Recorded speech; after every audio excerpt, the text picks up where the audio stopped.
Hello and welcome to another episode of Metal in the Cabin. I'm Greg, and on today's show I talk with Mr. Anthony Knight about how to win metal to the masses. So if you're in a band taking part in Metal to the Masses, this is a show for you. Enjoy.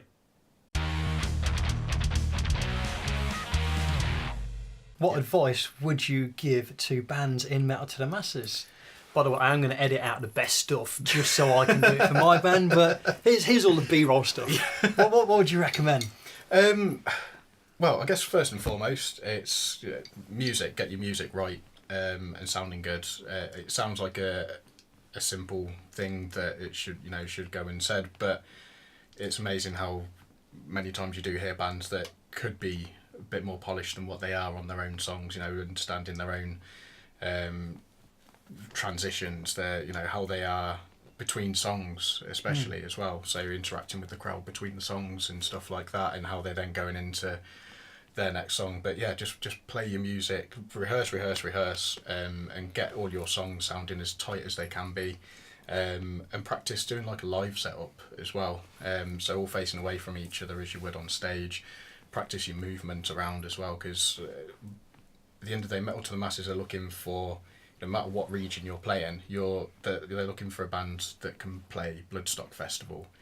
It's not just another gig at your local, it's playing a festival. So they want a band that is ready to play a festival. So there's going to be a whole list of things that judges are looking for. I mean, myself, I'm involved as one of the promoters, so I don't do any of the judging myself, but we know what the judges are looking for, and we give feedback from what the judges have said, plus our own sort of from the underground ascending side. Myself and Scott will give our own input into that as well. How are you going to interact with the crowd? Is it just geeing them up a bit, getting them to cheer or something? You might not be a band that necessarily talks a lot, but it might be other sort of ways of interacting with, like it might be facial expressions and how you're looking with, getting the crowd involved by looking at them and engaging with them in that way. More of sort of a physical sort of way as opposed to a verbal. There's all sorts of stuff like that. Dressing the stage, make the stage your own. It's amazing how many bands don't even consider this, and it changes everything. Because you might be playing a gig down at the Arches, for example. You don't want that stage to be the Arches stage. You want that stage to be your stage. Say Necrotic Soul. That's Necrotic Soul's stage, and you want the rest of that room to know that. It's not Metal to the Masses, it's not whatever gig you're playing, it's your band's stage. So be that with its banners, which is obviously quite a simple one, but that immediately makes the stage your I saw a medical skeleton for sale on Gumtree the other day, and I thought that could be cool, just sort of like hang in the background. Yeah, stage props, that's another thing, and it could be something simple. I think was it Oily Toys did something simple with like Rich Harris, good friends of ours, and he does puts on a lot of gigs at the Phoenix in Coventry as well. But he's the singer of Oily Toys, and he had it was just like a little lamp, but he used it as an uplighter, and it was just something. And it's that itself in front of him on the stage. It sounds silly, but it added an effect to the stage, and it was something there. I guess, yeah. And it's little things like that. It might be some other sort of prop that, whether you interact with it or not, it's just there to dress the stage. So if you imagine it could be sort of, I don't know, anything from like big sort of candlestick holders or something like that, if you want to go for some sort of gothic-y sort of feel or something, or like I said, like simple banners, side banners or a back banner that makes the stage your own. You're dressing that stage so it's no one else's, it's not that venue's, it's yours. And that has a massive impact. It could be lights as well, that you might bring your own sort of stage lights to add a different effect. That's King Leviathan did that with the white lights at the back. Three lights. Flooded the stage. Amazing effect. Flooded the stage with light, with smoke. Had those lights, and they had all of the lights down in the venue because, it's little things like speak to the sound guy, or if they've got a separate lighting engineer or whatever, speak to them and say what you want. If they've got an in-house smoke machine and you want that stage to have the smoke around the room or on stage, then do that. If you've got certain light colours that you want to be used or going off, then tell them in advance. Make make it your own show. Make it interesting for those watching, so that all of the bands that are playing, they're not playing the same set on the same stage. You're changing it. It's like changing that venue into like a crowd that's gone to see 4 bands feels like they're seeing 4 completely different shows in completely different venues, because that stage looks different and how it's lit is different. Make it interesting, basically. It's an important thing that we don't see very often, and as well at Bloodstock as well. If we keep bringing this back to the ultimate goal, which is playing Bloodstock, it's a slightly bigger stage than what you're likely to play at your local venue, so it's learning to dress that stage and make it your own with little bits and bobs that that add a different feel to it and make you stand out on the day. So the people who do go and see you that haven't seen you before are going to go away going, that was incredible, that was ace, that was something completely different, and they made that their own. The people are going to, you're going to be remembered for it. One thing I always found is when I was thinking, okay, I'm going to be a frontman on my first band, I thought, rather than try and invent stuff new, let's see what people out there already do. And so I watched a bunch of Sabaton concerts, and you're seeing them, come out of there, interacting with the crowd, smiling, and I thought, that's a good thing to do. There's so no harm. I didn't steal it, just borrowed it a little bit. But there's no harm in like looking at, signed bands or even other bands that you've played with that you go, that's really cool. I like what they've done there. Whether it's as a frontman, it's like what they say in between songs, or how they interact with the crowd, or whether it's how a band dresses a stage, or whatever else they've got going on. There's no harm in like taking that and going, well, how can we make that our own, or take those little bits away. And I haven't thought about saying that kind of thing. The crowd seemed to respond well to that, so I'm going to do a bit of that. Do it.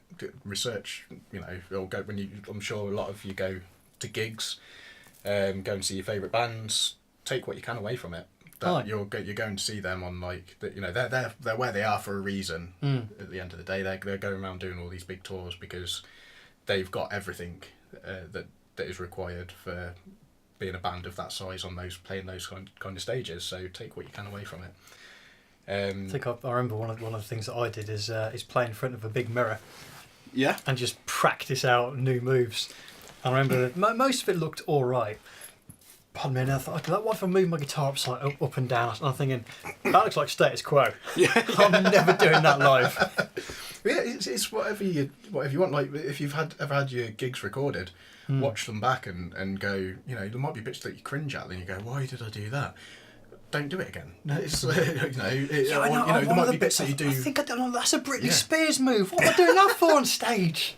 It's like watching things back and learning from it. Learn from your own things. I mean, my old band Gaskin, if we ever had recorded bits, we'd watch it back, and if there was anything that we didn't like or bits that we did like, and that we'd analyse it. Whichever one of us or a couple of us that had watched it, and we'd bring things back and go, actually, we probably shouldn't do that again. That doesn't look good. Or we crowded the stage, that side of the stage. It's like watching your movement and things like that. It's horrible to watch when you've got 4 band members front of stage and they're all over to like say stage right or stage left or whatever, and then if you see one of the guys move over towards your side, but just swap over. And use it adds to the movement and the show. It's simple little things. We used to do it a lot, and it's something so simple, but it adds a great effect, like just moving across the stage quite a lot. It's entertaining for the crowd. It just adds a different dynamic. It's something so simple. I think when I saw Vengeful Atonement for the first time, there was a couple of bits within the set where all 3 of the guitarists came forward and was playing in front of the stage, and it was brilliant. Yeah, moving forwards and backwards, little things like that. I mentioned to them, actually, that's the first time we've done that. Guys, it looks amazing. Yeah, I can't remember. Was it? It was at Bloodstock though. Sorry, it might have been someone like no, it was Whitechapel, and they had a thing where it was obviously like they knew at that certain points in certain songs, because like the guitarist or and bassist would be stood back, but then they'd just all march forward at the same time and be like giving it some at the front of the stage, and then move back a bit again. And it's something so simple as that. It's like just watching your movement and practice, like I said, practice how you're going to be on stage in a rehearsal room, face away from each other, stage setup, and practice that movement. Yeah, I think set that's, rules in place, so you're not walking in front of like the front man as well or something. You know, that little things like that. So you're always passing behind them, because generally they're usually at the front of the stage. Just set little rules between yourselves, and I can highly recommend, if you're going to be moving around a lot, get wireless. Invest in wireless. Otherwise, the amount of times before we had wireless guitars and stuff and vocals, the amount of times we were tripping over leads and things like that, it's just in the dark on stages half the time. It's a good little investment. One little pet peeve as well: live shows. Please, guitarists, don't tune up on stage. Like, well, you tune up, but like with like a pedal or whatever, so there's no noise coming out of the guitar. Don't tune up with the volume up or whatever, because we've had bands do that, and it's embarrassing and it's frustrating, because the sets up until that point could be great, and then they do that, and again, you're going to be playing a festival. No signed band at a festival is going to do that, so don't do it. You never go to a gig and watch a band tune up on stage that you can hear. There's nothing worse than that. It sounds no one awful. wants to hear that. Yeah. I guess lastly, have fun. Go out there. Don't see it as, I say, you keep saying about the end goal being Bloodstock, but yes, take it seriously and play your best, but have fun with it. If you're having fun on stage, the crowd are going to have fun as well. So just relax, do your thing, be confident in what you're playing, because you should have practiced to the point where you know your songs inside out, you know how you're going to perform live, you know your transitions from one song to the next, or if you're going to link some songs together. Try and make, say if you progress from round to round, try and do that little bit more for your next one. Change up whether it's playing like a couple of different tracks or something like that, or maybe you're maybe there's a bit of a gimmick with the bands that you can, you throw something out. Like we had it with Gehtika. We bought a shitload of plastic bowler hats that we through it, because we used to wear bowler videos hat. on YouTube. And we chucked them out, and we did the same thing at Bloodstock. We just bought 50 or something bowler hats, and we just chucked them out. But we did that at the Metal to Masses semi-final. I think we made it at the final. We got we had party cannon things go off, like confetti cannons, so we had that for the final and things. Brilliant. Obviously it's worth checking with the promoters in the venue that you're allowed to do those things as well. But so little things like that just make yourself stand out, and do little, if there's a little quirk that you can play on with the band, do it. With Gehtika we were kind of lucky in that sense that we had quite a lot of quirky little things that we could sort of go into and muck around and have a bit of fun with, so that it didn't seem out of place. Obviously make sure that everything that you're doing feels in place with the style of your band and what you're doing, your personality of the band and stuff. But try and make yourself different from round to round if you can, and make yourself stand out. That's some good advice there, mate, from the man who's played Bloodstock twice, I think. Yeah. Wicked. Well, are there any particular bands apart from the Necrotic Soul that you're looking forward to seeing? I'm interested in Djinova again, like I say, with all the different changes and stuff. I mean, they're a band that I'd liked previously, but they've lost obviously some important members of the band. Some big changes there. So it's going to be interesting to see how that all sort of works out. So looking forward to seeing them. So I had a chat with them when they were looking for a new guitarist, and we discussed me having to go for a bit. Yeah. And I thought, all right, let's have a little play. And I started to play some of the riffs, and I thought, they are complex and they're fast and they're accurate. And I thought, I'm going to have to practice every day for 2 years just to be able. I thought, guys, I'd love to join, but I haven't got that level of commitment to play that well the entire time. Yeah, I know Fez. So it's going to be nice to see how they do it. Yeah, I know Fez, who's had to leave the band now, but I've been in bands with him as well for years. And his riffs are ridiculous. So, but I think from what I've heard, they've got cool replacement in. So that'll be interesting. There's quite a few that were in the final last year that aren't in it. Haven't entered and stuff like that. And the bands that we've had over the last couple of years. So there's no Opus Mortis. That's a shame.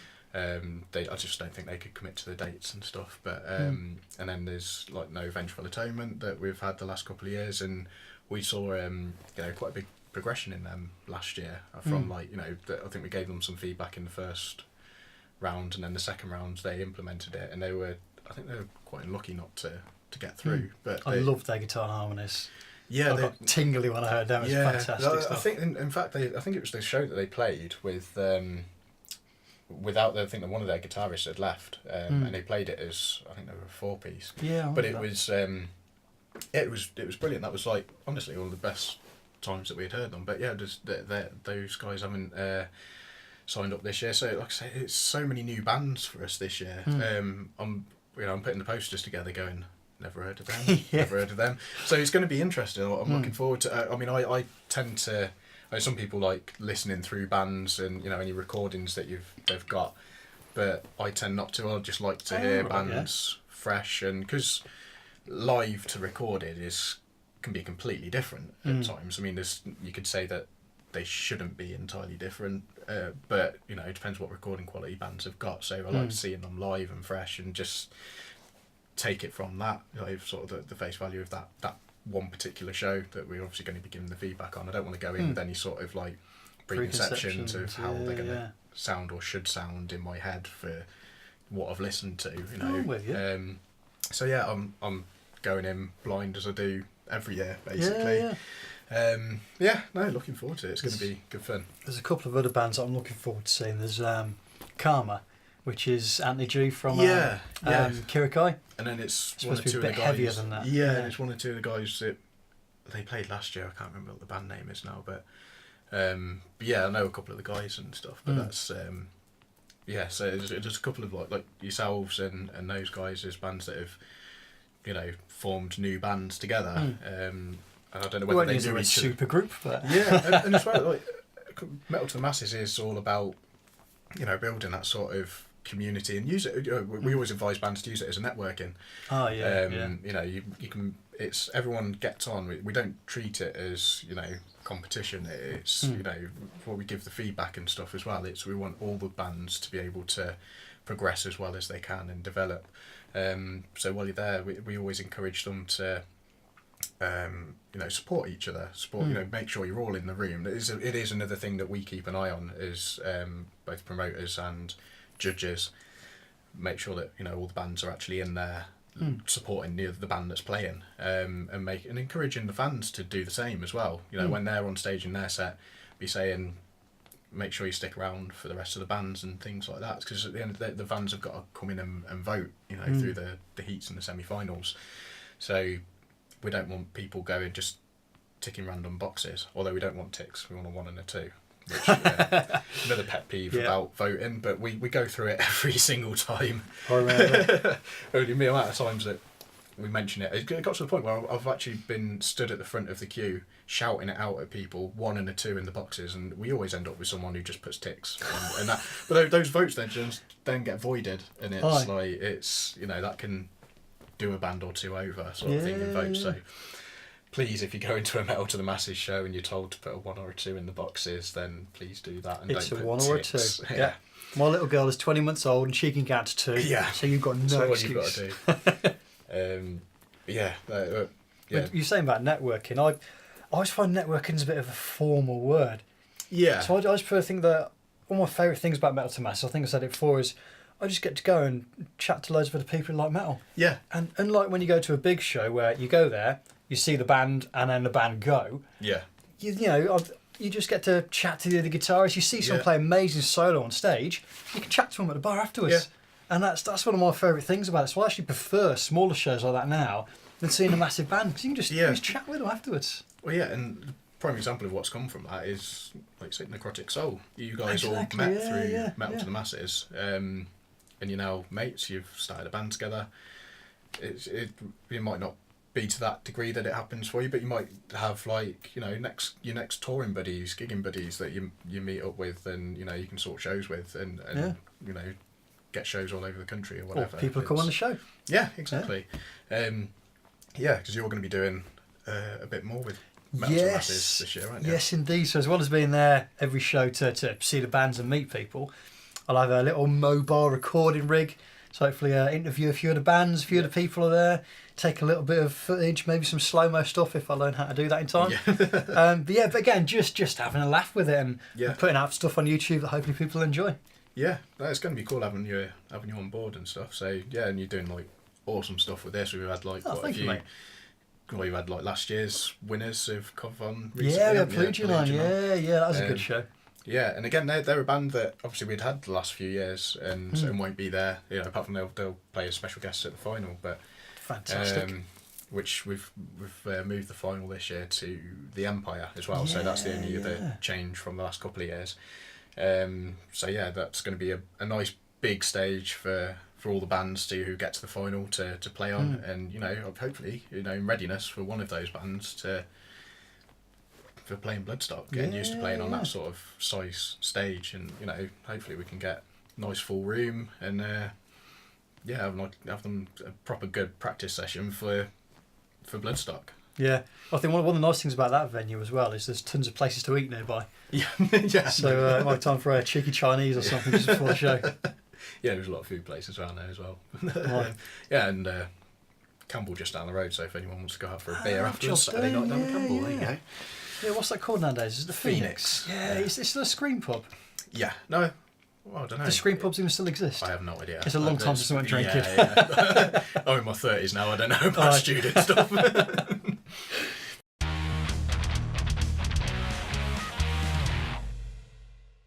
So there you have it, the end of another episode of Metal in the Cabin. Over the next few weeks, exciting things are happening for the show, as I'm one of the official sponsors of Metal to the Masses commentary. I'll be there with my camera and a bunch of recording gear so I can chat with bands, chat with people, and hopefully take some decent footage to show you, my wonderful viewers, after the event about how much fun we've had. In the meantime, my friends, stay metal.